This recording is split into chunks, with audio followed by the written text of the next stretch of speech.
বাংলাদেশের গণতন্ত্রের সহিত ভারতীয় আধিপত্যের বিরুদ্ধে যিনি চোখ রাঙিয়ে কথা বলেছিলেন, বাংলাদেশের মুসলমানেরা, বাংলাদেশি ভাইয়েরা, তোমরা দরকার ঘাস খেয়ে হলেও সীমান্ত রক্ষার জন্য অস্ত্র বানাও। এই করুণা আমাদের শহীদ উসমান হাদি ভাই এইখানে হলো আমাদের পাশে ঘুমিয়ে রয়েছেন।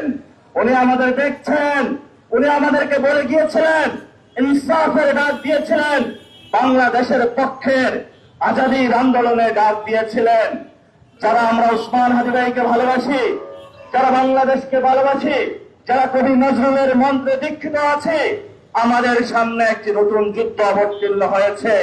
সেই যুদ্ধের মধ্যে চলে এসেছে গেরুয়া রক্ষী বাহিনী, যারা আমাদের সীমান্তে শুধু 2000 থেকে 2026 সাল পর্যন্ত 2025 জন মানুষ বাংলাদেশি নাগরিককে তারা হত্যা করেছে। আন্দোলনের সূচনা করেছি আমরা, এক এক শুক্রবার এক এক মসজিদে যাচ্ছি, যে বার্তাটা দিয়ে যাচ্ছি বাংলাদেশের মসজিদ ভিত্তিক স্বাস্থ্য ব্যবস্থা চালু করার জন্য, বাংলাদেশের মসজিদ ভিত্তিক এডুকেশন শিক্ষা ব্যবস্থা চালু করার জন্য।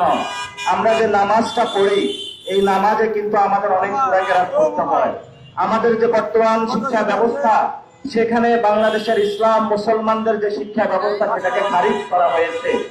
এই জন্য আমরা মনে করি মসজিদ ভিত্তিক ইসলাম প্রসার করার জন্য, মুসলমানদের অস্তিত্ব টিকিয়ে রাখার জন্য স্বাস্থ্য ব্যবস্থা, অর্থনৈতিক ব্যবস্থা এবং শিক্ষা ব্যবস্থাকে পুনর্গঠন করার জন্য আমাদের প্রজন্মের যারা তরুণ বৃদ্ধা বনিতা রয়েছে, সবাই আমরা ঐক্যবদ্ধভাবে নতুন আন্দোলনের সূচনা করতে যাচ্ছি।